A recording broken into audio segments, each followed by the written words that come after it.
Andrew Downs. I'm proud to support Three Beards Media, and I would love to work with you. If you need merchandise for your company, organization, band, softball team, whatever, I can help. From name brand apparel to promotional items, large orders or small, online stores, and more, I can help your brand stand out. AKC Marketing is local, based in Johnston, and we are an employee-owned business, so our costs are low and our turnaround times are fast. But most importantly, we give you personal service to make sure you get exactly what you're looking for. Email me at andrew@akcmarketing.com or find me on social media, and let's make some cool stuff together. Now sit back and enjoy this Three Beards Media podcast.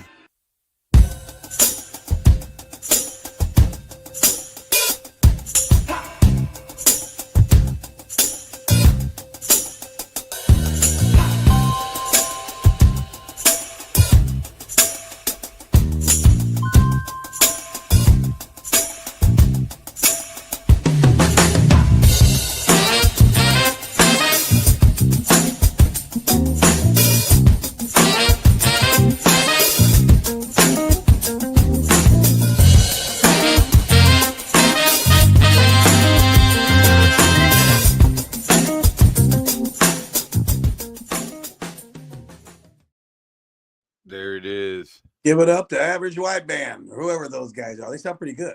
It's Cool Papa Bell in the rhythmic. Cool Papa Bell's in the house, baby. In the rhythm section. That's right. What up, Billy? What's up with you? I don't know. My couch looks empty. I know. I was gonna call. I time with my in-laws, and I guess I got in the car, and it was like my bones were brittle. Well, So, I knew last week when you did it from your house that we'd never see you again Oh, over here. Well, because I missed Brig already. I know my boy. He likes my dog more than he likes me. Not even close. How was your weekend?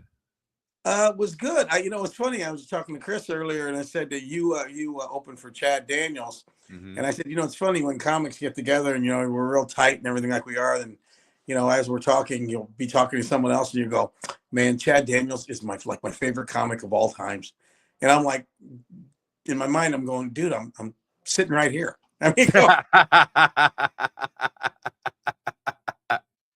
but you know what? Chad is super, super, super funny. So, that's cool. Have you ever been around with somebody like a comic or something, and they tell you like something they like, like another comic or something, and in your mind, you go, "Oh, yeah, he's good." But in your mind, you're going, "What the fuck are you?"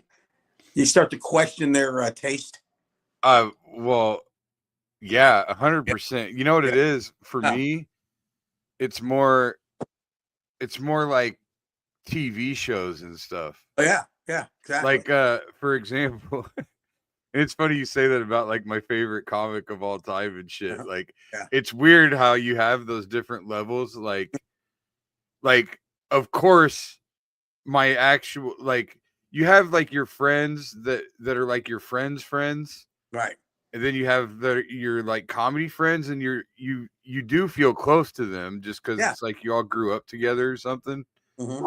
But like the people that don't live in your town, like it's like once you're friend, like me and you, it's like we're not even comics, right? Oh, exactly. Yeah, we talk a whole lot more about a lot of other things. Yeah, exactly. And you're right. So so you see a comic from out of town, that's basically where the conversation at least starts. And you don't see him for a couple years. You know, I haven't seen Chad in like 3 years, I think. But so we're hanging out, me and Chad and his buddy his name was Fritz Nothnagel. That's a weird ass name. Dude, I asked him, I was like, I figured he was a Minnesota guy because Chad's from right. And Fergus Falls, I believe. Mm-hmm. So I was like, "You a Minnesota guy?" And he's like, "No, he's from like outside of Chicago." And I'm like, "Yeah, you couldn't have a more fucking Norwegian, fucking Scandinavian, whatever Norse, whatever name." Who's the comic that has the really goofy name? I worked with him in Omaha a couple times. Kostaki Economopoulos? Not Kostaki. Shit, what's his name?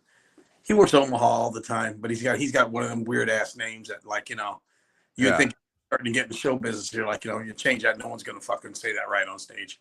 But so he was talking about how much he thinks Friends is a great show. Oh, and of course I'm sitting here going, oh, yeah. Are you fucking kidding? Don't bother me. Friends doesn't bother me. I mean, I wouldn't put it in my top 10, but I'll watch it and I'll be like, okay, it's all right. But it literally it's like fingernails on a chalkboard for you, isn't it? I fucking hate that. I won't watch a movie if it has a Friends cast member in it. So you're not watching anything with Jennifer Aniston in it? Despite Jennifer Aniston. Okay. Like I will watch some movies that she's in, but if you notice, most like a lot of people think she's hot and yada yada yada. I don't watch anything for that reason. I don't give a fuck how hot somebody is. You've got your wrestling dolls. What else do you need? Yeah. I just think that's a dumb reason to watch something. Like, exactly. I mean, look at how bad Baywatch was. It was on forever because of fucking guys wanted to jerk off that couldn't afford cable. You know? Did I ever tell you the story about when my brother Johnny first moved out to California? We moved out to Beverly Hills, and so I was going to come visit him for the first time. So he says, "I will have somebody pick you up at the airport." So I go to the airport and I get my bags. I'm staying out there. All of a sudden, this Mercedes convertible pulls up, and this blonde girl, really hot blonde girl, goes, "I'm here to pick you up for Johnny Lou." And I'm in the car driving with her, and it was one of the Baywatch girls that used to be on Charles in Charge. What the hell was her name? Yeah. He had her pick me up, the Baywatch girl. Just to fuck with you, probably. Yeah. Oh, yeah. Exactly. Yeah. Exactly. Well, I went over his house a couple of times. He'd always have like people over there. He'd have like Suge Knight over there, or Tyson was over there once. But one time he had a little party, and we're in there, and I'm sitting on the couch, and I'm looking over. There's a kid sitting next to me, and I keep staring at him. I'm thinking, I fucking know this kid. Finally, it hit me. It was Bud from what do you call Married with Children? Yeah, that's the girl right there. What's her name? What's her name, Chris? Nicole Eggert. Yeah, Nicole Eggert. Yeah. Oh, there it is. There on the end. Yeah, she picked me up at the airport. But yeah, they went over there, and Bud Bundy was sitting next to me on the couch. That's hilarious. Weird shit all the time. See, now that's a sitcom I think was funny. Married with Children. I think Al Bundy's one of the greatest characters of all time. Because what? In a way, you are Al Bundy. Yeah, you know what? Give Billy a couple drinks and just let's bring up some best third baseman ever play at North High. So, and I'll have my hand in my pants for sure. And you always got a coin in your jockey. Yeah, of course. You know what? I told that story at Literacy Day a few different times. That's what you told the kids. Dude, you talk about like impossible things. Oh. Like I go into this thing, and what people don't understand that ask you to do stuff like this, they don't understand that like normally you would have to pay me a lot of money to put myself through this. Sure. Like this is not ideal for anyone. So I'm doing this for free because it's my community. It's my alma mater, you know, Hall of Famer. Yeah, you got it. Sure. And so I did the whole day. Turns out I was the only fucking guest speaker that did the whole day. Oh, wow. So I had four different classes or something. Yeah, I had 4 different groups. And so the kids in advance, they got to sign up for what they went to. So I guess I should set this up. So I did Literacy Day for anyone wondering. Willie already obviously knew. So at North High, they had Literacy Day, several guest speakers in. I know they had like a couple people that worked for the Meredith group, I think. You know, they did like some workshop type stuff. Yeah. And the kids got to sign up for the different things, right? You know, who they wanted to go see. Sure. And mine was by far the most popular. Well, you're active with North anyway. I mean, but that's not why. Oh, none of these kids knew who I was. Yeah. Like maybe 2 of them. Yeah. Because their parents knew me. Yeah. And the two kids whose parents knew me came up and talked to me. Like, yeah. But like, no, it's because I'm a comedian. So yeah. And of course, when they tell them that we're gonna do this, they don't tell them any, like, they expect that they're gonna come in and I'm gonna do stand up for them. Yeah. Yeah. And they don't understand how high risk that is. Oh, well, and I'm supposed to be in there for an hour and a half for each one. Oh, and man. I mean, they expect me to fill like 45 minutes of the time, and then after that, they do some other shit like literacy day. So they all got a free book. There's like this table full of books they got to pick, and had some other shit they could do. But yeah, and so like the idea was, to do a Q&A. Well, if I go in there and I do 10 minutes of stand up and the kids don't think I'm funny, yeah, how's that Q&A gonna go? Yeah, exactly. Yeah. And how are we gonna fill that fucking time? Right? Yeah. So what I decided to do was, you remember the storytellers thing I did, right? Exactly. Yeah. So I decided I would just show that video. Oh, that's like cool. 16 minutes long. Yeah. It runs the gamut. It's not stand up, but it's got laughs in the beginning and then, gets deeper, whatever. Yeah. And so I was like, I'll show them that. And then hopefully that'll open up, the door for questions. Well, and it's like I told the faculty and stuff, like, I go, you got to understand, I'm coming in here to kids who get their entertainment 30 seconds at a time. Like, yeah, the TikTok generation. I'm asking them for their undivided attention, and it's not going to happen. Like, they don't have to listen to me. Right, exactly. And so, like, the first group was all freshmen. And of course, they are just too cool to ask they don't want to ask any questions. They don't, and you can kind of see, like, some of them are like, they come in and they're like somewhat disappointed when I didn't get up and just start doing, like they didn't, like it was fucking Def Comedy Jam or something. I don't know what they expected. Well, we both know how this goes. I mean, we've been through the gamut. I mean, I've been or where you started off, I can remember being in my 30s doing after proms and colleges, and it was great. And then as the older you get, you just, after a while, you're just looking at these kids. It's like, these kids might as well fucking speak Chinese. There's nothing. There's just, I can't relate to them in any way, shape, or form. Right. In fact, like I was telling them, like, look, I know you. I was like, you guys terrify me. Yeah. Like you just. No, exactly. And so the freshmen, we watched the video, and the other thing is, like, the video has 2 fucking ads that play in the middle of it. So first time the teacher's not ready to skip the ads, he's, and it's like, then the intercom would come on. Sorry for the interruption. 10 minutes. We need to go to blah blah blah blah blah. Yeah. And so, like, then he, so the guy would pause the video, but he would pause it 30 seconds after all the distractions happened. Yeah. So he didn't rewind it. He just paused it. So, like, there's a whole chunk missing now. Oh, man. And, like, it's just 100 different things to move their attention somewhere else. And so, it was fine. And then they, the freshmen, first thing in the morning, and there was like one girl that asked several questions, and another girl asked a couple questions, and that was pretty much it. And then second group was juniors, and they had like some band kids and theater kids there, and they were awesome. It ended up, I went like to an hour and 15 minutes. We were like, oh crap, we got to get books or whatever. Like, they were fun. They watched the video. They had questions. They were totally engaged, asking me all kinds of stuff.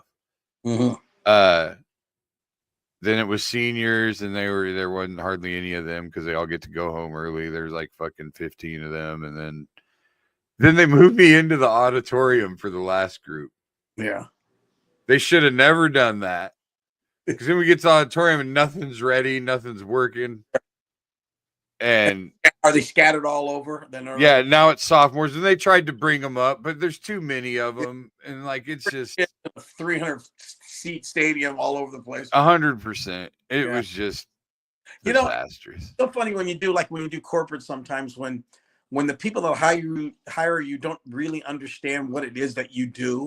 Well, it's like everybody's walking out of here thinking I'm not funny. I already know that's going to happen. Exactly. They set you up to fail. When I can't tell how many times you do a corporate gig and you're like, okay, it's 300 people.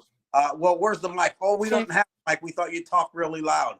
Well, where's the stage and the light? Oh, we thought you just stand over here. And then it's like, you don't understand that they're not going to, I mean, it takes a lot to, the funny bone works because of all the things that you take for granted. Right. Stage, a light, yes. All that stuff. The pomp and circumstance of it all. But I remember when I was younger, and you do too, when, you just wanted to work. So you would take things that were just not anything. You would take that. The one guy that still does it, and he's the hardest working comic in the world, Scott Long. He went the other day and he had to do, he was on vacation with his family and picked up a gig for a 35-year-old birthday party where they had children there. And he showed a little bit of it, and he was joking with the kids and they were having fun. It's like, and he seemed to be okay with it, and they seemed to like it. But I'm thinking to myself, oh my God, I die in this situation. You know what I mean? It's were you talking about how you passed up? You tried to pass up a gig. You tried to price yourself out of it, and and you had to. That was a post prom last year. It was a post prom. Yeah, I told them even after they. Yeah. So they hired. I was basically hired, and I'm talking to the lady after the fact. Mm-hmm. And even then, I'm like, "Are you sure? I don't think you really want this. Like, I don't." Yeah. But. Whatever, I went and got the money. Again, we've talked about it several times. Like, you're not paying me for my greatness. You're paying me because of how much it's going to suck. What's funny is, I look at you now and you're 20 some years younger than me. You're 24, 25 years younger. So right now, if you were to do a post prom, you're like their dad. You'd be a dad. Yeah. It's still kind of weird to be a dad, because I get in my 40s and going, oh my God, I'm like a dad. But where I'm at now, I'm a grandfather. How fucking weird would that be? Well, here's the thing, though. Papa, if you were a hypnotist, it wouldn't fucking matter. No, it does not matter at all. No, because they're asleep. So, but see, like you may even be better at it because you pay more attention to shit than I do. Yeah, like I don't. Yeah, I might as well be damn near 70 years old when it comes to entertainment. Like, it's stupid. Who's that? That's right. So you hate everything. That's right. I'm just set in my ways. Oh, you're such a Rachel. Fuck them people. Yeah. Rachel was on, in case you're wondering. Who? What? People, there used to be a thing where you would be like, they say, "Oh, you're such a Ross," or "You're such a." On the Friends thing, yeah, where you each your friends or a Friends character. Let's talk TV. The weird thing is, I grew up in a time when you had the 3 channels, and you had your Sanford and Sons, and you had your All in the Families. Everybody was watching the same shows. Now there's a bazillion shows, so it's weird to talk to anybody that actually watches what you watch anymore. You know what I mean? It's tough to find somebody and say, let's talk about shows. And say, oh yeah, I watch that. Now and people binge stuff. So like I just watched, I just started watching Yellow Jackets, which is this series on. Yeah, I've seen the commercial on that. And I get the 3rd season just came out or something. So I just started watching the 1st season. Mm-hmm. And like, people probably watched that 1st season fucking 4 years ago. 5 years ago. Yeah, I do like it so far. It's interesting. Ever watching? I think I might have already asked you that with Billy Bob Thornton. I started that. Yeah, I haven't. I think that's I just heard the first few minutes, like before it started getting crazy. You know, like anymore, like regular TV, like regular sitcom TV, it's like, but there's a couple. There's a show called St. Dennis Medical, which is funny. The chick from 911's on there. Oh yeah, yeah. That ain't bad. Shifting Gears, it's got Tim Allen. That ain't bad. Yeah, I saw. My brother was watching that. Nothing. There's no like appointment watching now. Yeah. Like, well, you don't have to anymore. I mean, right? Like when Cosby was on back in the day, it was Thursday night. That was your Thursday night. Yeah. You had dinner and you watched the Cosby Show and then Family Ties. Yeah. I think maybe Growing Pains was on before the Cosby Show at one point, so you had like all three of them. Exactly. Yeah. But yeah. You know what's weird is like young kids, like I seen like my little nieces and nephews and stuff. They don't even watch. They watch shit on their phone. Yeah. And see, and I'm at that age where I need the biggest screen I can find. You know what I mean? Right. I got a 5-inch TV set, and I sit 3 feet from it. Just so, I mean, where these kids now, they'll watch a bunch of stuff on their phone. I'm like, how do you enjoy that? You know? Do you remember when, like, your parents and shit would tell you that you fuck your eyes up? Yeah, you're gonna go like blind sitting too close. Yeah. I'm back in the old school where you can't swim after you eat, and and don't crack your knuckles because it'll give you arthritis, and all that fucking Don't walk under a ladder. Yeah. God, I'm apparently your parents didn't get to you about the masturbating though.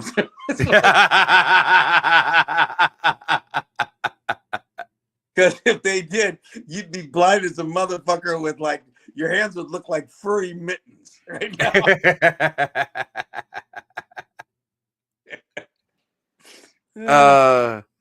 Oh man, I remember the different shit that would get Reverend Ray just brought up Facts of Life. Oh, yeah, I remember that Tootie and you know what's funny is now every once in a while they'll show those girls and they're it's weird, like the Golden Girls when they were on, they were like in their 50s. They were like 5 years older than you. Yeah, like 40s. Yeah. But I was just thinking about that the other day, like what how different grandmas look now. Oh yeah, like you look at a grandmother that's in her 60s and she looks like she's in her 40s probably. Like, well, we don't have any grandchildren, but my wife's almost 60, so I mean, yeah, exactly. And like when I was in like elementary school and they'd have grandparents' day, yeah, like my grandma would come and I don't even think she was 60 yet at the time, maybe barely 60. And she had the fucking white hair that she had done once a week or whatever, the perm, beehive. Well, not the beehive, but like every old lady had that curly, just that white curly hair. A little bit blue, had a little blue tint to it. It seems some of them did. Yeah, great. Thank God my grandma never had the fucking blue hair. But yeah, I mean that's what a grandma was. Yeah. And then I had my other grandmother who was in her, she was like in her mid 40s, I think, back then. Jesus. And so like I was like, ooh, I have like this young, good looking grandma, and everybody else had this fucking old lady. Billy had a gilf. Yeah. And to this day, my grandma still looks great. She's in her 80s. Wow. She looks better than any 80-year-old woman I've ever seen. Getting back to the shows, the things that like hold up. The other night, I still watch. I'm going to the Saturday Night Live thing, so all of them, and they've been having all these specials on. And last Saturday, they had on the first Saturday Night Live from 1975 with George Carlin, and it's funny because Carlin, as he gone on, Carlin's a Mount Rushmore, obviously, and like you said, he could be three of the heads. But the stand-up he did on the Saturday Night Live, just not.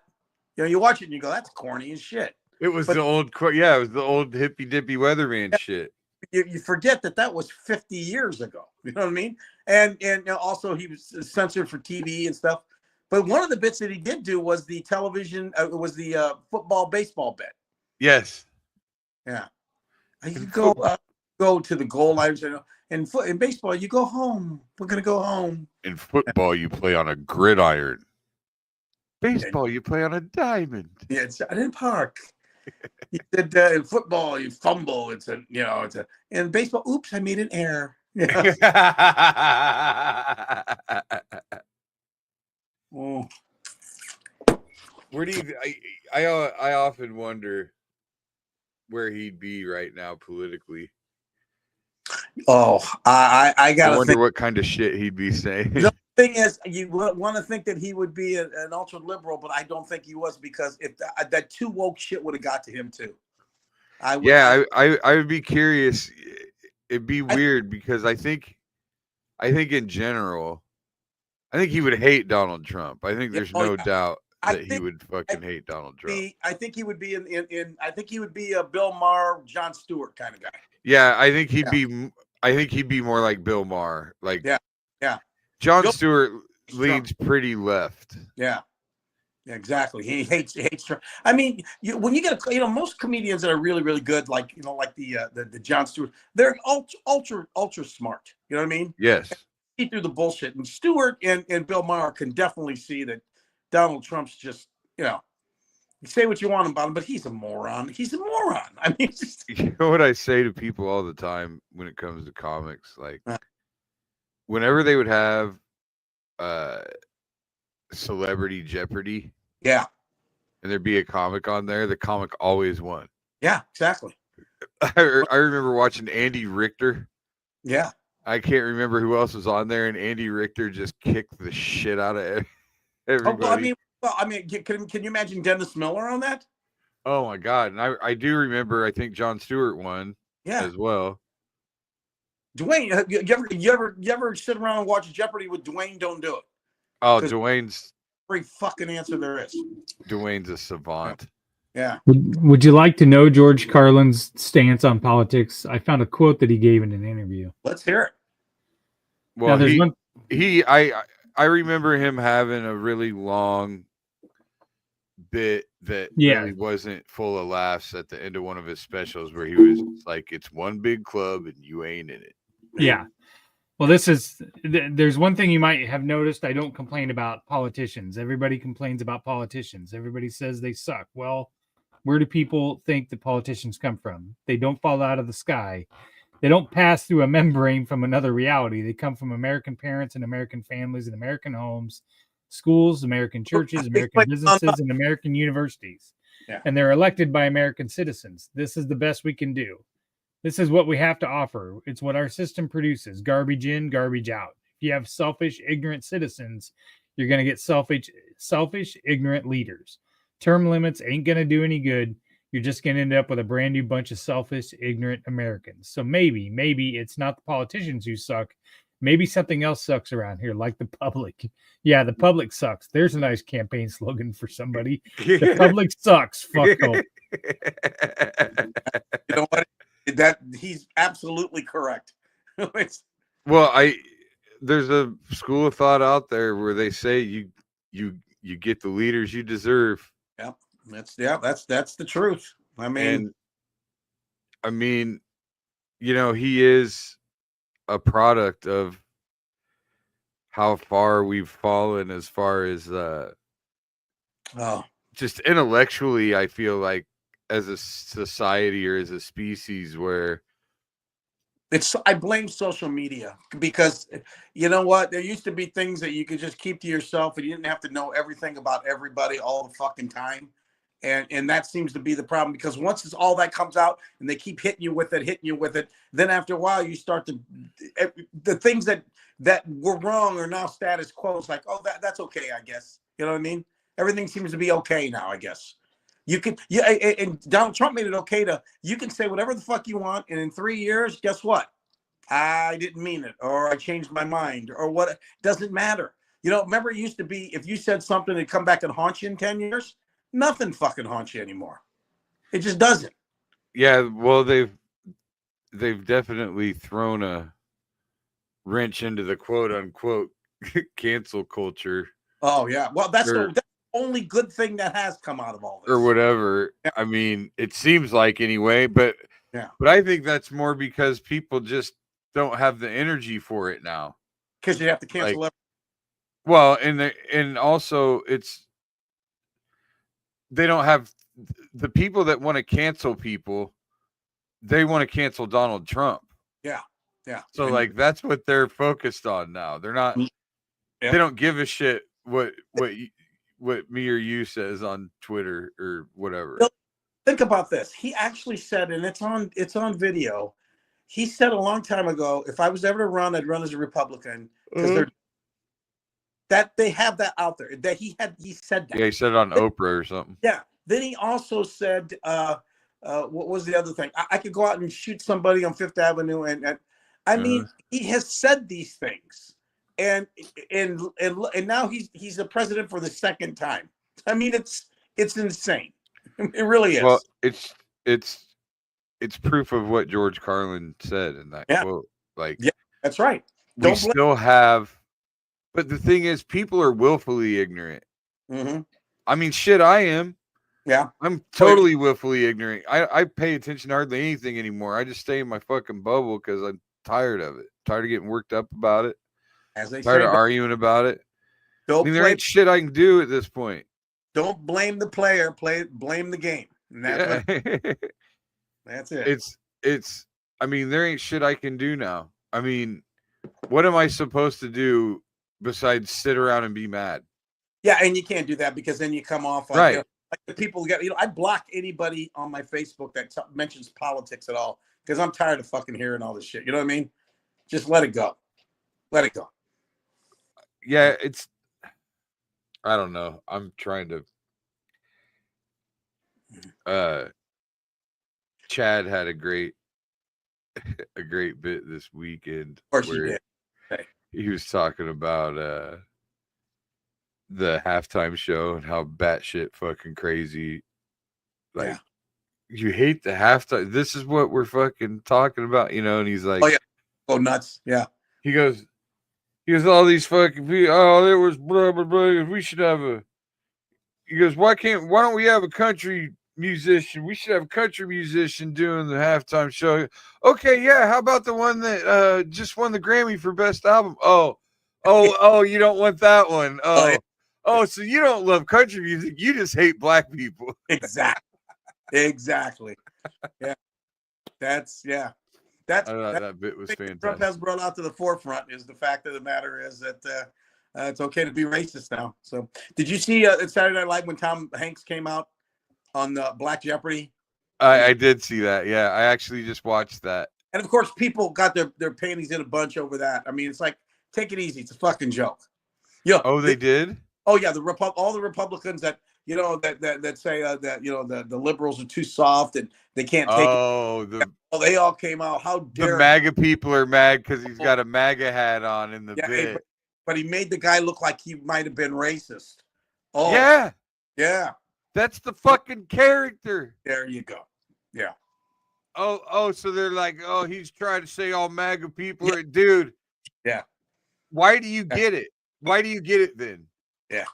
That's my thing. Like, if you get the bit, that means you know this about yourself. Exactly. Yeah. If you know what the bit is trying to say. Mm-hmm. Yeah. Because he wouldn't shake his hand. That was the bit. Exactly. Oh, that's right. Yeah, he got all fucking when he comes over to shake his hand. He's like, whoa. Yeah. And the greatest is people are floating around that image of when Kamala Harris was signing in the new senators and Congress people. And this congresswoman was getting sworn in, and Kamala went to go shake her husband's hand, and he went back like this because he wouldn't shake her hand, and everybody's like, yeah, I can see why the MAGA people would be really upset that they would portray them that way or something like that. I don't get the MAGA. I didn't know people were. I thought I saw somebody post something like they're mad at Tom Hanks or something. Yeah, I didn't. Yeah. That's what it was, huh? Yeah. Well, and here's the thing: why are they mad at Tom Hanks? He didn't write the bit; he played the character. Yeah. Well, they don't know that. They're just so fucking stupid. Yeah. Oh, if he should have refused to do it. You did pretty good MAGA there, Billy. I don't want to typecast you or nothing. Oh yeah, it's an easy impression. You just have to talk in that like really shitty and shut your that like the Nicolas Cage from Con Air Southern accent. You just gotta sound as dumb as you possibly can. As vacant as possible. Yeah, it's the I'll be out of jail in 6 months. In 6 months, I will see my daughter. I can't wait to see my daughter. It sounds like Forrest Gump now. That's what it's. Watch Con Air. I fucking was so turned off of Nicolas Cage for the longest time because of that movie, and I love Nicolas Cage. Maybe I'll watch Con Air tonight. It's so you have Forrest Gump, right? Mm-hmm. So you just fucking take. Oh, I like it. You're doing like a Dana Carvey on how you come to a voice. Let's see. What do you do now? Yeah. So you have to take. My daughter. Wait, hit pause. So what you have to do is think of someone trying to do a Forrest Gump impression. Mm-hmm. And that's what this is. Yeah, let's hear it. Lock, and I'm afraid my daughter won't understand. If you talk to my wife again, you tell her I love her. She's my hummingbird. But I couldn't leave a fallen man behind. He'll do that for me, won't you, Larkin? Sure I will. What are you gonna do for me? What do you think I'm gonna do? I'm gonna save the fucking day. My daughter. Billy, that sounds like you. So I'm gonna put a quarter in my jock strap. I'm gonna put a quarter in my nut cup. And run for a double. You got a decent laugh. I told 2 groups that story. Oh, did you? Yeah, the juniors were great. Like I had so much fun with them and the band. They were like these 3 band kids up front, and I recognized them because I went to the basketball game a couple weeks before, and I was watching the band a little bit because I thought they were really fun. And I was thinking to myself, like, wow, if you'd have told me in high school that when I grew up, the band kids would be my favorite kids. Yeah, there you go. I would have shoved you in a fucking locker. Like, yeah. They were in this girl, like they kept, they wanted me to do a bit. And finally I was like, okay, so I did the chicken joke that I close all the corporate shows with. Mm-hmm. But I need a towel for that. I need like a hand towel. Yeah. And so this girl who's one of the band kids, she's got rainbow socks like pulled up to her knees. She's got her head shaved and dyed pink, and she pulls out a rainbow handkerchief. Nice. And I'm like, well, I'll give it a shot because it was very thin. It was like a do-rag, like thin, right? I pulled it off. I was able to do it, but man, it was so thin. I was worried it wouldn't, but it was awesome. I was like, wow, this is a very inclusive chicken. This is the most inclusive chicken ever. Well, how was the band? Were they pretty good? Yeah, they're just fun kids. Like, they're doing all the old fucking hey baby, and all the kids are singing. Good this year? Say what? Basketball team good this year? They won the city. Oh, okay, cool. I think they're like 14-4 or something. Yeah, nice. They play really hard. They were fun to watch. They played so hard, like start to finish. If they had the bodies to press the whole game, they would have won by 60. That's what they need. They just take the Metro and make one super team, and then they can play with anybody. I think those days may be coming. Yeah, which is sad for a bunch of other kids that won't be able to get to play. But I mean, if they want to, maybe they ought to just still have those teams, but then also put together one Metro super. They need to just do club stuff like outside of it. Like I remember when I was in high school, they had church leagues. Yeah. Intramurals. They had intramurals at school. There'd be kids playing in church. You know, the kids that didn't play varsity or whatever, they played in these church leagues, and yeah, you know, they obviously weren't. There were some kids that could play, though. I mean, there were always some kids that could play that weren't on the team. A couple kids that could have been superstars, but you know what? Personalities clashed. You know what I mean? Yeah. It's like, it's for instance, like when Caitlin Clark went to Dowling, right when she got there, the coaches that were there before just left. They were the Hansons, Bob and who were tremendous coaches, won the state a bunch of times. But their whole thing was good defense, kick the ball inside, low scoring game. They would play Ankeny in the games and be like 24-20. And they had a couple of girls on the team that could really shoot and stuff, but you know, one bad shot, running down court, they're out of the game. Now, if they had got a hold of Caitlin Clark, I mean, I don't know if they were, they ruined her. Well, like they always said, the only person to keep Michael Jordan under 20 points was Dean Smith. Right. I mean, so, you know, if they had got a hold of her, I don't know if they had let her be who she was. You know what I mean? And she might have especially when they were so old and set in their ways about the way things work. Of Connecticut. I mean, I think part of the reason she probably didn't go there is because he probably said to her, you know, no, you're not going to be able to. You're getting 40 a game here. Yeah. So it takes, and that's the same thing with every high school you go to. There's some kid wandering the halls of North that's probably one of the better basketball players around. Which is also why it was great to beat UConn. Like, say she might not have won a natty at Iowa, but she beat every team. She beat UConn. She beat South Carolina. She beat LSU. She beat them all. Yeah. So I mean, they didn't beat them at the right time necessarily that one time, but didn't you? Yeah, I did. I never thought I'd be sitting around waiting for the WNBA to start. No shit. I'm like excited about it. Yeah. They're sitting there. You know, the Fever, they've been making some moves in the off season.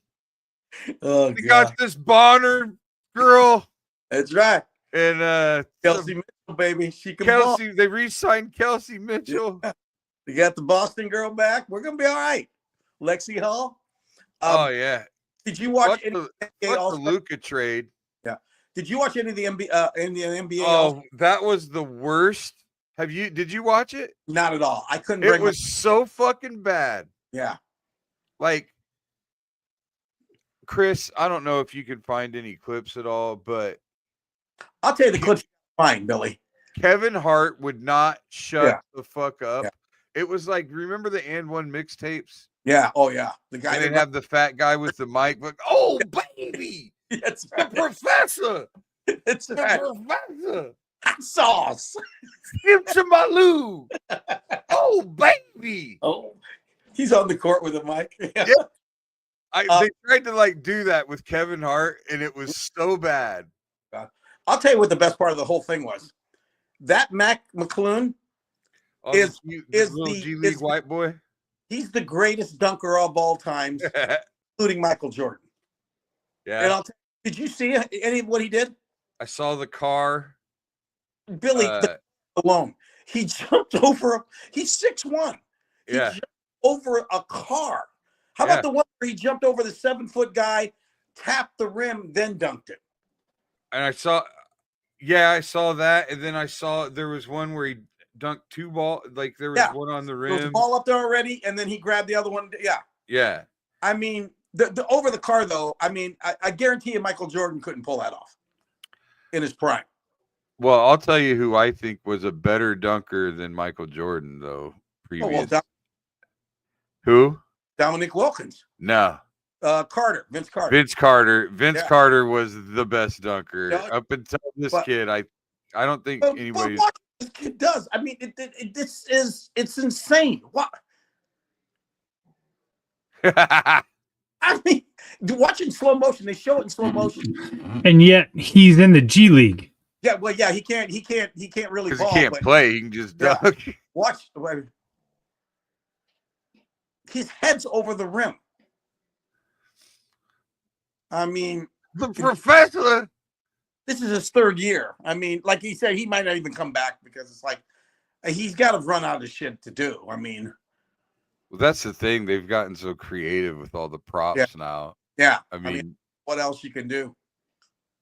Watch this. Jesus. I still don't think anybody's ever dunked from the free throw line. Yeah, I think Jordan was the one. Yeah. But he stepped inside of it. Yeah. Like, I don't think anybody has ever stepped outside the free throw line. Didn't Dwight Howard, when he put on the Superman outfit? I mean, maybe, but I'm telling you, if you go look at every like free throw line dunk, they almost always step just inside of it. Yeah, I mean, they're going to have to get rid of it because, I mean, the human body can only do so much, and then, now you've hit the limit. I don't know what else to. Especially the way things keep, like, what if somebody could dunk from the 3-point line? Would that be a 3-pointer? If you jump. Yeah, they were talking about that. Dwight Howard, the one when he did the Superman thing, he stepped, it was like right in front of the 3-point line.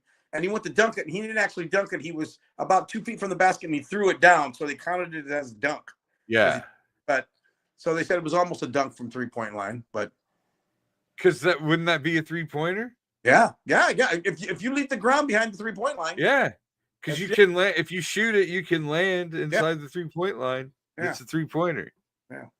Mm-hmm. So I think the NBA's lost its way, though. I think it's just not. I'll watch it. I'll pick up the games when they get to the playoffs. Now, especially with Luka on the Lakers, I'll start watching them. But I saw a quote from the Joker. He was like, I think we just need to do away with All-Stars at all. He was like, we just need to accept the fact that this is bad, over, whatever. Yeah. I saw a thing that said there was 41 minutes of total basketball, Jesus, and 2.5 hours of everything else, of breaks, and they try to keep everybody's attention anymore. Like you said, Billy, it's a TikTok world. Kids nowadays, attention span is. And remember, do you remember like last year, the year before, where the games were like 200 to 190? Those were horrible too. Yeah, they were just shooting from half court the whole fucking game. And in football, they won't even put on the pads anymore. So now that's the only thing left is the baseball All-Star game, which is still cool. But you know what? That's the only. If you think about it, the baseball All-Star game is the only one that you can actually play the game. Yeah, exactly. Like basketball and football, somebody's gonna get hurt. Yeah, so you can't. Yeah, you can't. You can't.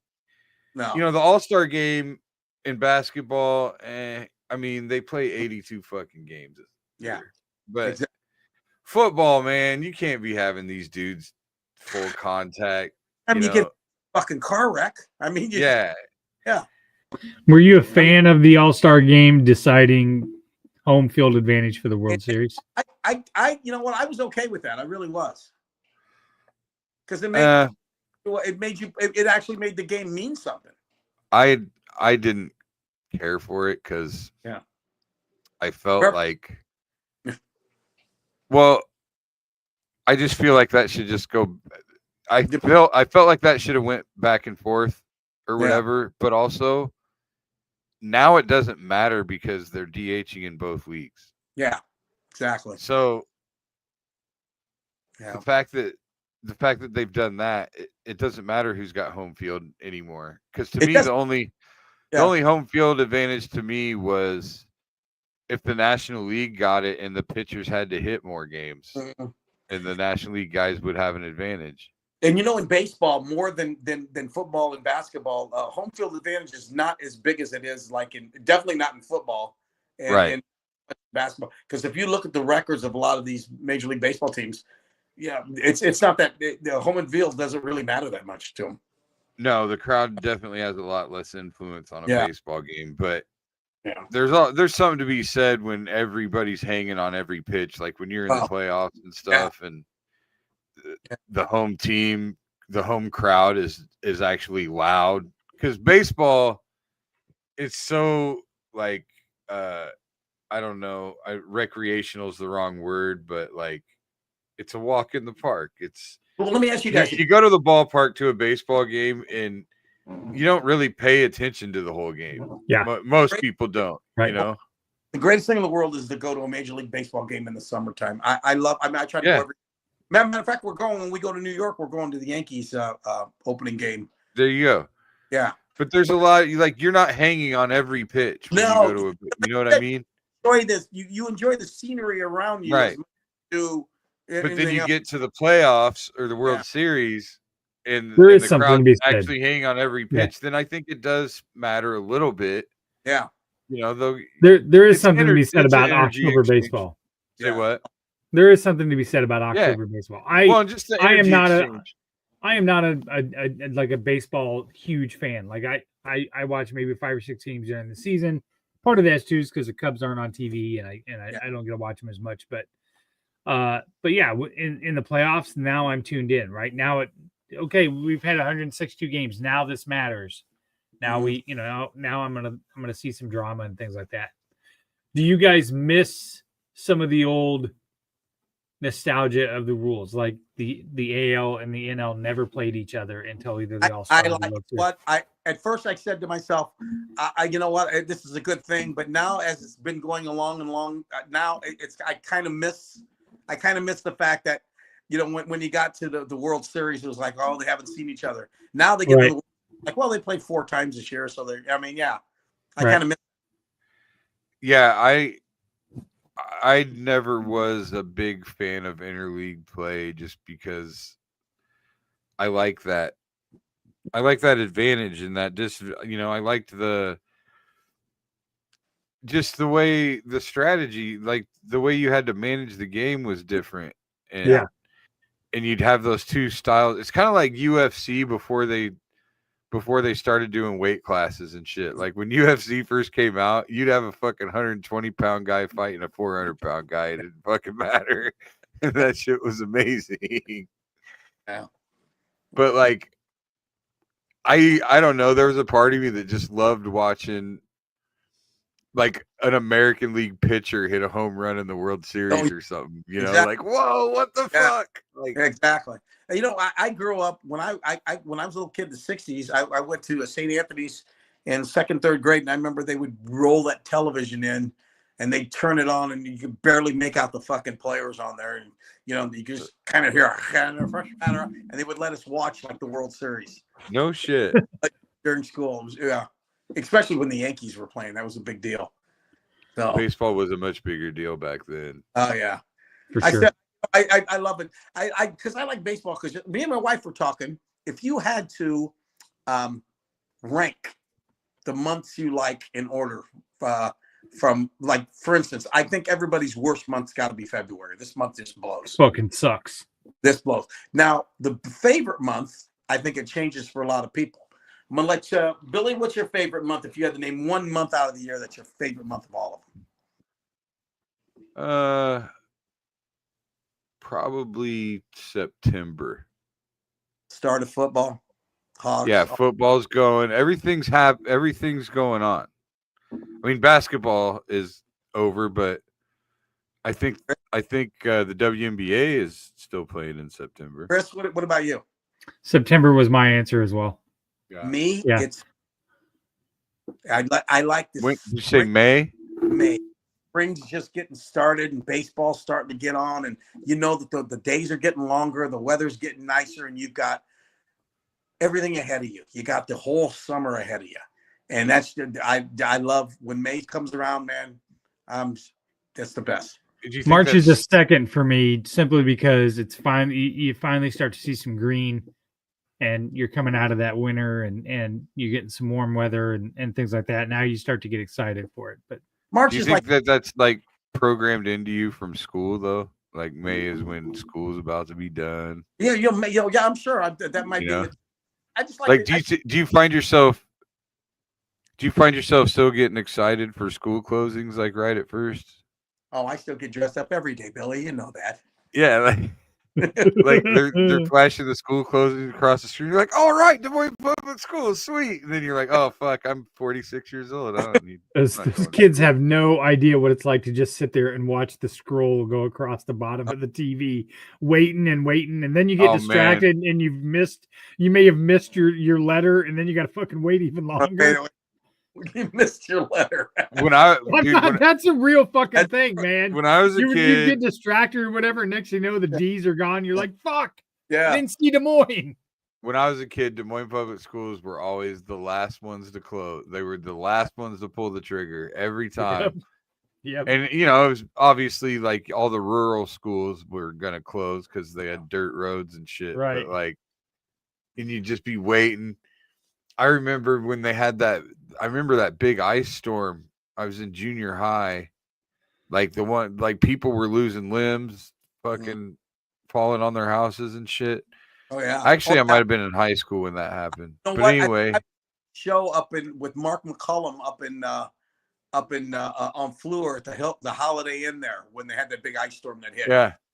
I mean, it was weird because everything had like just a big thing. It was like everything had icicles hanging off of it. I mean, when was that? What year was that? 90 like something. 92, 93? Yeah. I was in Iowa State. I remember walking through campus it was maybe so bad. Yeah. And I just remember we had one friend who had these huge trees in their yard. And there were limbs just falling on their fucking house. Like we were rushing. Like we were like evacuating them out of their house basically. And so like them and another friend of ours, like we were all at my house because my house had a fireplace. So everybody was like packed into the living room of my house with the fireplace going.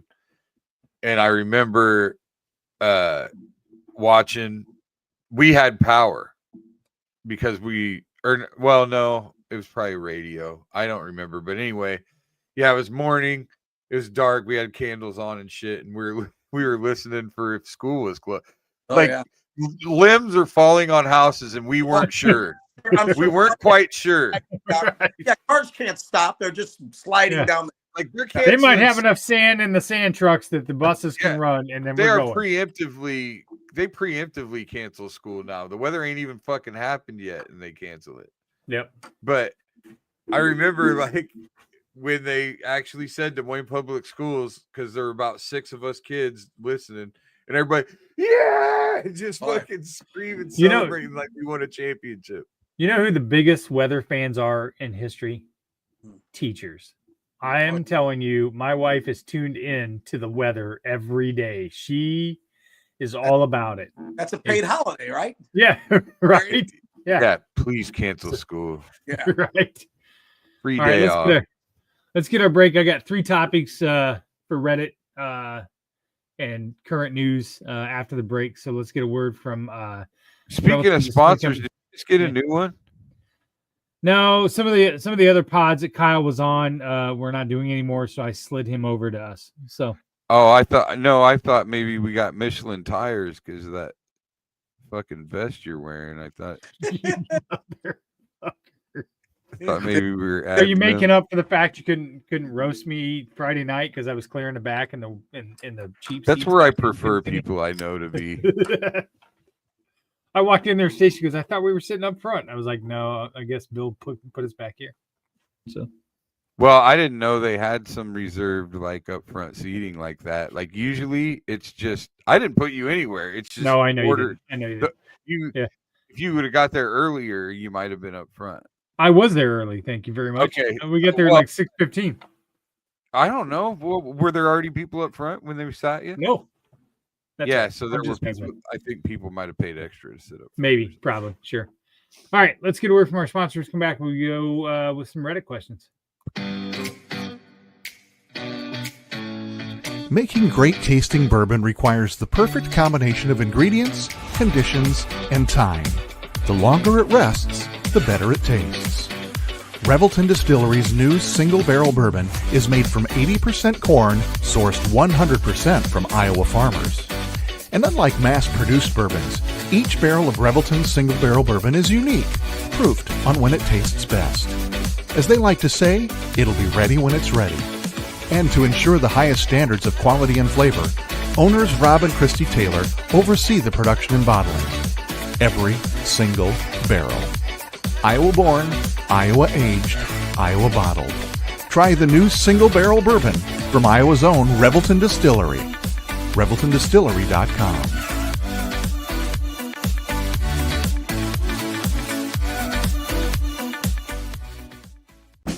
In 2023, a crack Green Beret named Dan Douglas retired his military command and promptly escaped to a full-time career in real estate. Today, this man is wanted by home buyers and sellers who want to survive the process without spending a fortune. If you have a home to sell or want to buy one, maybe you can hire Dan Douglas at Green Beret Realty. You can find him at greenberetrealty.com. greenberetrealty.com.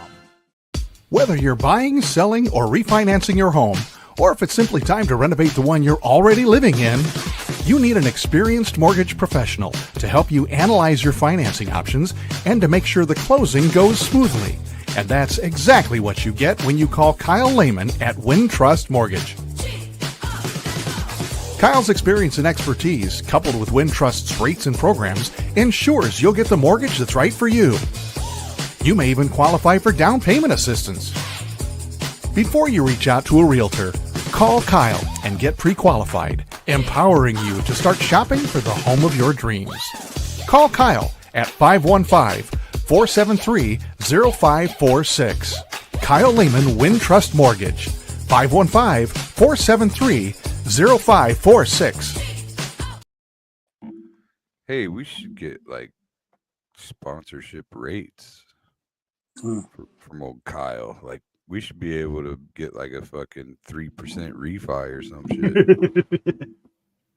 You can get a good deal from him. Dude, he's the branch manager. Like, and he's sponsoring this show. Like, dude, you want me to fucking talk about you favorably on my podcast? We'll take it a step further. We'll start doing live reads. Be like, hey, man. There you go. Because you're a big Hawk fan. I believe as a sponsor, I deserve wholesale interest rates. I'll go with that. I mean, I didn't ask for zero. I just wanted the wholesale rate. That's all. I just don't want you making I think that's fair. Points. No points on the back, Kyle. No points on the back, bro. I think that's fair. All right, we got 3 topics for you. Let's start with the SNL 50th anniversary. You guys both mentioned that you watched part of it. So, twofold question. Oh, wait. I'm sorry. I didn't mean to interrupt you. I thought of this while we were watching our commercials. Yes. I would love to get our Green Beret. What's his name? I keep forgetting. Dan Douglas. Dan Douglas. And I don't mean Dan in general. I just mean I would love to get 2 military guys, one that voted for Trump and one that hates Trump, and get them and watch them talk to each other. Oh, I'm sure we could arrange that. I think that would be such an. I would tell you that Dan would come on in a heartbeat. Dan would come on in a heartbeat. Want to do, Billy, while they're talking to each other, put them in a room and put them and have them have rock'em sock'em robots.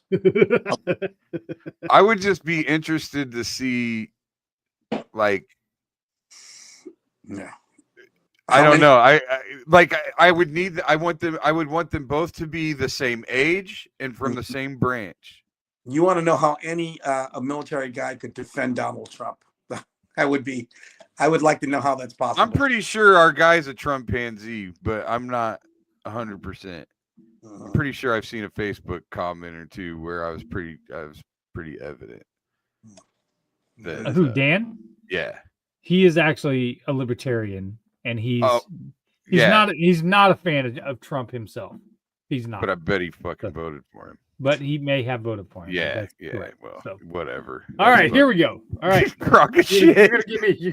I've always considered. We're moving on. I know. I've always considered myself a libertarian as well, but not now because. Oh no, Dan's a straight up libertarian. I mean, everything boils down to he just wants all his money back. That's yeah.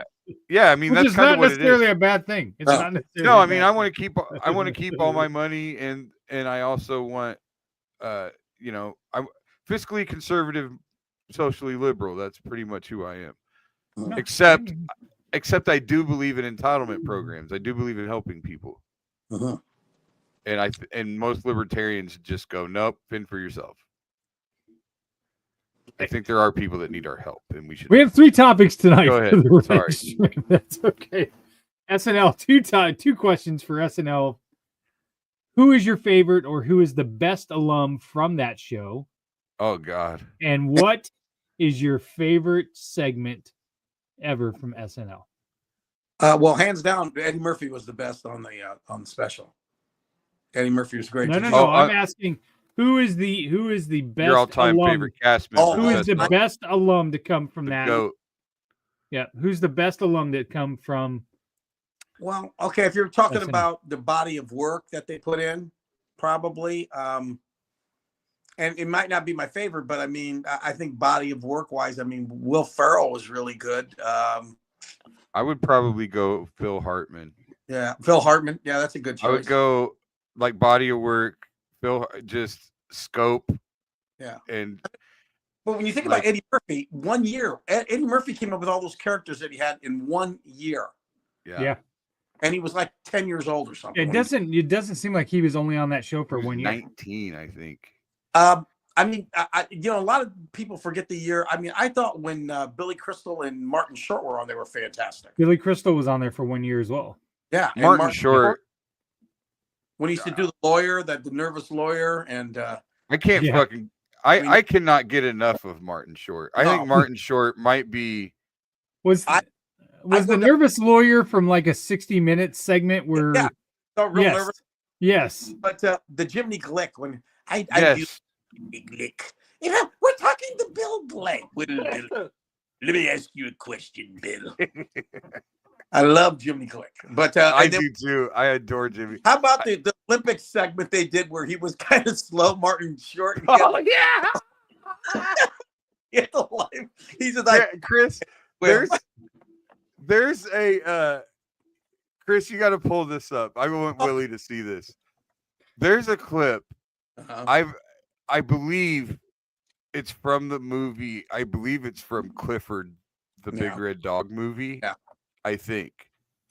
And Martin Short is is playing a boy. Mm-hmm. And the fucking, it's like, I don't know if it's his dad. I don't know what it is, but it's that God. The guy's a great, he's in a bunch of stuff. I think his name's Spencer or something or other. I can't remember. Anyway, the guy playing the dad's like, just look at me like a boy, like a real human boy. And Martin Short's fucking face. I cannot. He just he just keeps trying to look at him like a real boy. Hold on. I may have found it. One of the funniest guys in the world. I mean, he might be. Martin Short is fucking unreal. All right. Did you find it? I found one with Charles Grodin as his dad. That's it. Charles Grodin. Yes, this is it. This is it. Hold on. What is it with you and Dinosaur World? It's a sick thing. You're obsessed with this Dinosaur World. I believe the Dinosaur World is the only place where a boy like me can be happy.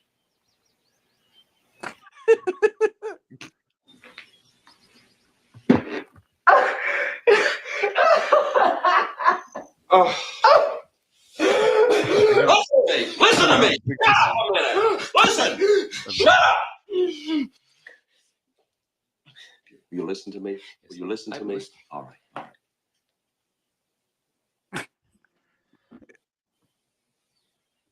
Don't put the dinosaur on me like that. Just leave the dinosaur over there. Just leave the dinosaur over there. I'm trying to tell you something. When I was a little boy, you touch the dinosaur, I'm going to kill you. Can I just say that Charles Grodin is a comic genius, by the way? Yeah, no, he's great. Him and Robert De Niro in Midnight Run is my absolute hands down. How about favorite Heartbreak movie. Kid? Chris, do you remember Heartbreak Kid with him on it? No, I don't. Go back and watch Heartbreak Kid with Charles Grodin. It's one of the funniest movies ever. Type in "look at me like a real human boy." Just type that into YouTube, because that's the part. Like, I'm telling you, his fucking face. I don't know. Here it is. Yes. Okay, hold on. I gotta get through the stupid ad. It makes me want to go watch the actual movie. What is it, Clifford? I think it's the Clifford the Big Red Dog. I think movie. you might be right because that's what I googled the first time, and this is what it came up. So If you do one thing that I find weird, which is, like your middle name, see, you're doing it right now. Can you just act like a human boy for 1 minute here? Look at me like a person. You can't do it for more than a few seconds. Look at me like a human boy. Don't mess around with me.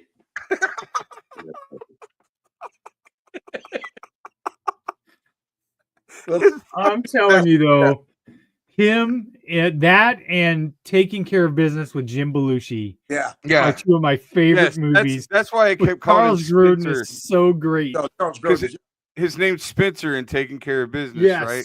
With his file of facts. Yeah, he loses his file of facts. Yes. I'm telling you, it's so good. The Heartbreak Kid is probably one of his better. I feel like I've heard that. I've heard that somewhere, but yeah, unbelievable.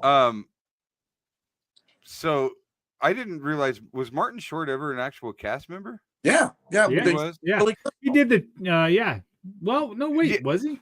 Yeah, it was him and Christopher Guest. And that's right. They did the synchronized swimming thing. Oh, the synchronized. I see. For some reason, I thought he just hosted. No, he was a member, a cast member. Because he was on. Martin Short was on SCTV, wasn't he? Yeah, was it with John Candy and Eugene Levy? And he did. That's where he did Ed Grimley, right? Yes, yeah. Ed Grimley was SNL. Almost that. It was SNL. 1984 to 1985. Yeah, gotcha. That was yeah. Well, yeah. I mean, like the Three Amigos is fucking hilarious. What Inner Space? Did you ever see Inner Space? Yeah, is that where they like shrunk down or something? Yeah, into a little. Yes. So we're agreeing. Like, who's the best cast member of all time? Phil Hartman, Eddie Murphy. I think that I love Will Ferrell. I love Phil Hartman. Just Will Ferrell to me is a great lesson in commitment. Yes. Just really committing to a character. And Phil Hartman was the same way. If I had to give me characters right off the top of my head, and they did one of them, Seth, like when Kristen Wiig does the girl with the sisters, and she's got the baby hands. Yeah, or it's just bizarre fucking. And, of course, Stefan, which I'm sad that Bill Hader didn't show up because Stefan on Weekly Update. Remember? Yeah, that would have been great. Yeah, that wasn't on. Kristen Wiig did play a lot of really good characters. She had that. Wasn't she like the one upper one too, where she's like, yeah, we ate a whole pig. So yeah. Well, her and Fred Armisen would do the thing where they would finish each other's sentences when they would talk. They did the one where they were talking about Lorne Michaels when they would talk, and then they would start whispering. Oh yeah, well that's not Kristen Wiig. That was somebody else. So I'm surprised that nobody from the original cast was one of your picks. No, I mean, because to me, Dan Aykroyd might be my winner. Really? Yeah. He had Dan Aykroyd and the land shark segment. Maybe it's just because when I was a kid, and it's still, I still quote it to this day. Candygram. My kids, Candygram. Yeah, it's Candygram. So good. So good. And The Night at the Roxbury is my hands down favorite Will Ferrell movie. Bill Hader and Will Forte both are really good. Yeah, I forgot Will Forte was on SNL. Yeah, Sicily. Good. I mean, they had a ton of them. I don't know. I'd say my favorite would have to be probably Phil Hartman, because the big thing about Phil Hartman never broke. No. He broke everybody, but he never broke. Bill, I thought you told me Brooks Wheelan was your favorite Saturday night. I don't know him. From Cedar Rapids, and I know he wrote. He was a writer for a minute, or was a cast member for a minute. they fired before he started was Shane Gillis. Yeah. Mm-hmm. Right. And then were we talking favorite character as well? Favorite character or segment? Yep. Always made me laugh. Which what one? was Stefan, Bill Hader when he does. Sure. Yeah. Oh yeah. Yeah. I loved Phil Hartman again. I loved Unfrozen Caveman Lawyer. Eddie Murphy is Gumby. Gumby was good. Yeah. How about when they used to do where it was Mr. Robinson's Neighborhood? Who was it? It was Tonto, or it was Frankenstein, Tonto, or Oh Frankenstein. yeah, Phil Hartman would do Frankenstein. Yeah. Fire bad. Yeah. That was, yeah. They did a song. There was like a Christmas song or some shit. Yeah, exactly. Phil Hartman just be going, ah. It was Frankenstein and Tonto. Tonto and so. Do you remember talking about Chris at all? Here's one. I remember. Chippendales with Chris Farley. Yeah, Chippendales is Farley and Patrick Swayze. Patrick Swayze. That's a good one. Yep. I'm thinking about a singular sketch, the cowbell sketch, slayed me the first time I ever saw it. Yes. But I'm thinking like recurring characters. Yes. Like I'm trying to think of some other. Every time I get on Frozen Caveman Lawyer in my head, ladies and gentlemen, I'm just a caveman. Well, what about Will Ferrell when he in Geisteiger when they did the religious people that sing the songs? Did you see? Yeah. Did you see when they did fucking Kendrick Lamar? Yeah. I mean, A minor. And a Geisteiger is another person that was unbelievable in that show. Yes. Yeah. Molly one Shannon of the ones. Molly Shannon was great too. One of my favorites is I quoted all the time as a kid. 50 years old. 50. All the time as a kid was Billy Crystal as Fernando. You look mama. We would just sit there and just quote that all the time. Yeah. You know who I always had a thing for was Jan Hooks. I thought Jan Hooks was sexy as fuck. Yeah. You don't think Jan Hooks is sexy? I thought Jan Hooks was sexy. I like Jan Hooks. Now, I will tell you what I think is the funniest part of the current staff is the weekend update when they do the joke swap and don't tell them when the joke is coming.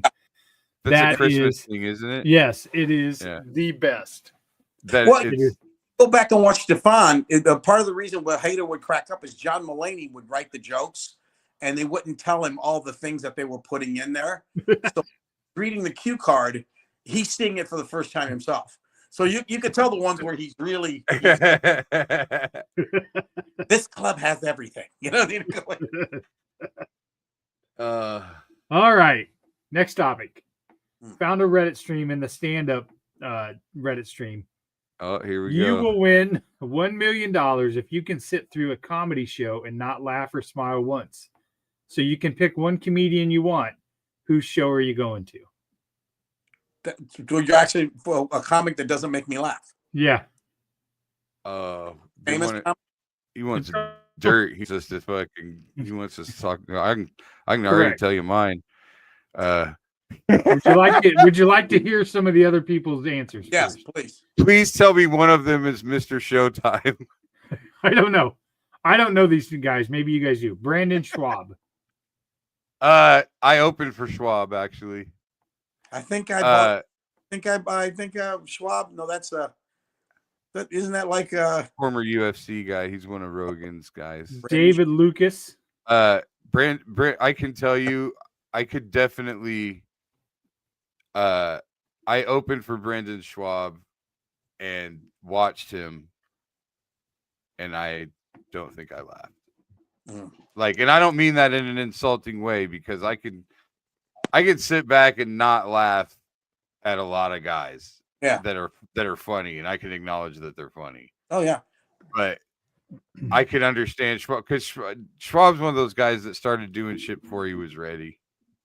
So who else you got on there, Chris? Somebody has Jeff Dunham. Okay. Bert Kreischer, which I don't know.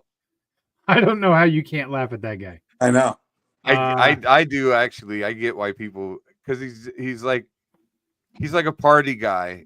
Yeah. And he doesn't, a lot of what he does isn't exactly clever. Well, you know, Billy, like we've always talked about, though, we're comics. So, I mean, it's easy for me to watch anybody and not laugh. I mean, I'll watch something hilarious and lean over to the comic and go, that's really funny. Right. Yeah. So, I mean, I would have no problem sitting and not laughing at anybody. But inside. Well, exactly. And a lot of times we don't, and that's what we'll do is we'll be like, it'll be about a bit, like, oh, that's funny. Oh, that's funny. When we'll laugh is when something's off script. Unexpected happens. Yeah, like we'll laugh at the way a comic handles something. Yeah. Right. Yeah. Like Bill was sitting in the audience and I told a joke and he laughed at it. I would think he was making fun of me. I would think that yeah. And then the other one that somebody I know is Carlos Mencia. Yeah. He'd be hard not to laugh at because he's going to tell a lot of people's best jokes. Yeah. Oh, really? Yeah. It'd be hard not to laugh at him. He's going to have 45 minutes of different guys' closers. Yeah. All right. Final one. This is a Am I the Asshole story. So you guys need to tell me who the asshole is. Am I the asshole for warning my brother about a birthday surprise? My brother just turned 30 last week, and something I did has caused a bit of a problem. Me and my brother Nate both live in a small town.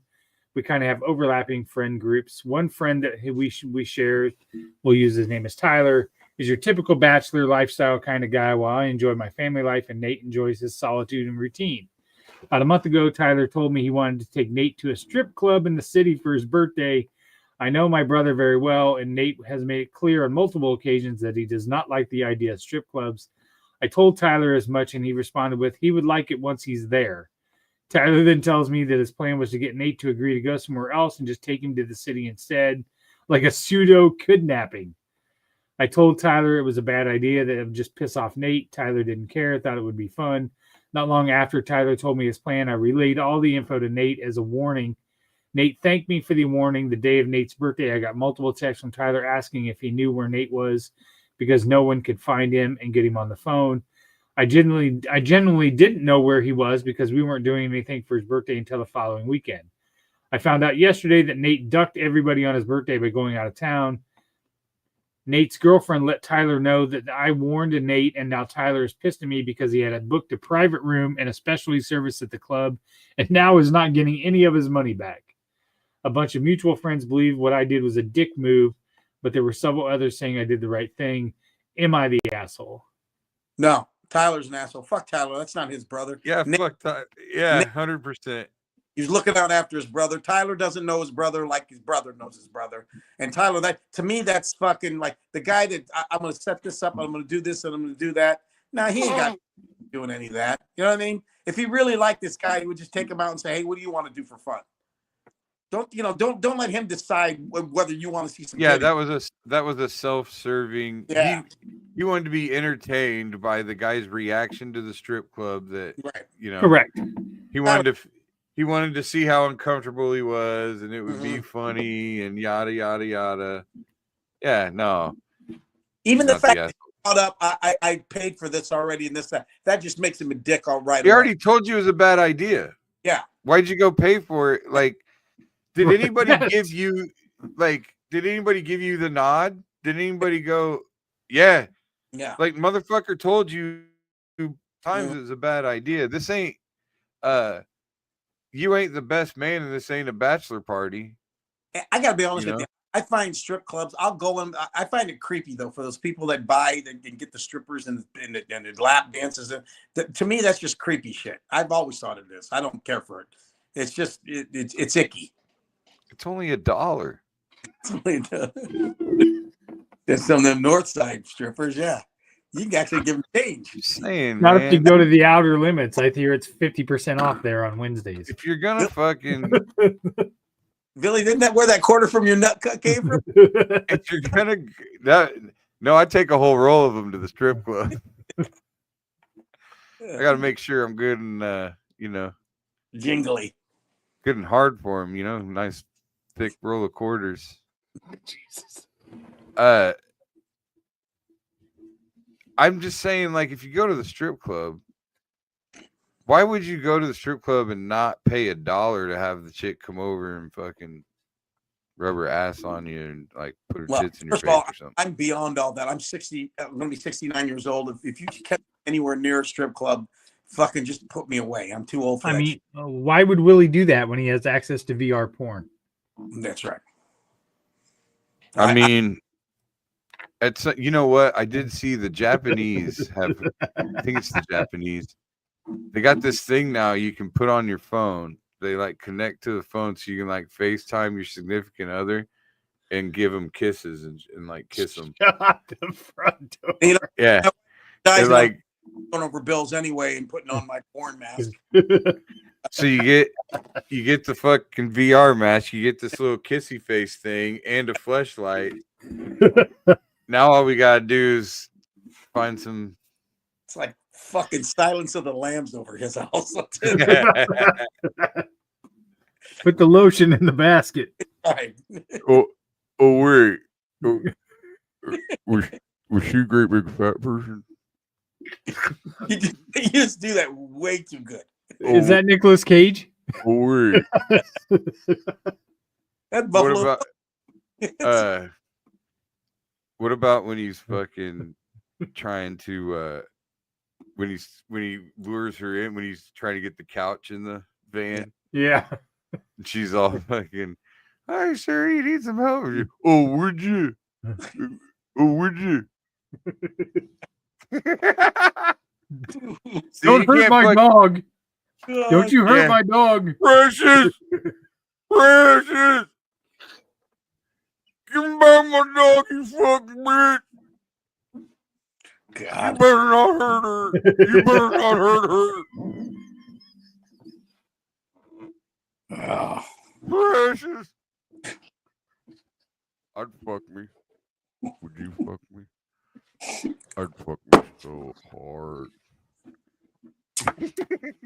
Yes, Billy, you know what? He's turned into a force nature with all. I'm telling you. Whole new act. You're going to come on stage and do a little Nicolas Cage. I'm telling you. You haven't even tapped the sources of your talent. Was she a great big fat person? Yes. I want you to go on stage next time with the Funny Bone and just talk like that for the entire show. Do you remember the fucking when I've Clarice lost control. When Clarice goes in and the fucking guy like throws cum on her? Yeah. Which she goes in to see. What did that man say to you? What did that man say to you, Clarice? He said, "I can smell your cunt." There you go. All right, we got to end. All right. There you go. Let's time in the show. You better not hurt her.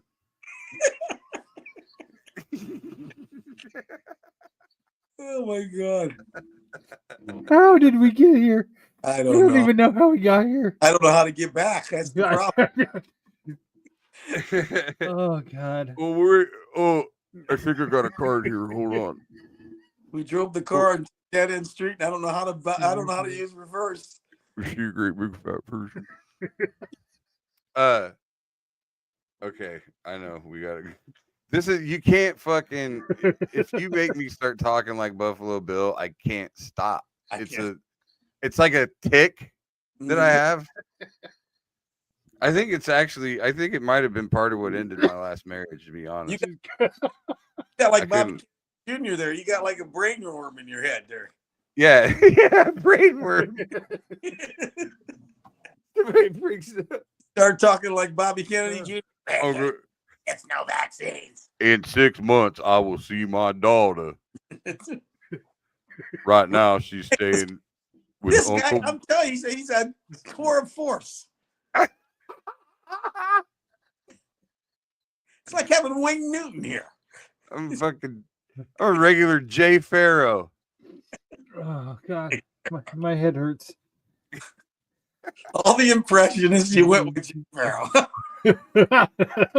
I think Jay's the best right now. Jay is pretty good. So, Chris, how's Farrell's going? I've lost 8 pounds. So pretty soon you won't be a great big fat person. That was hurtful.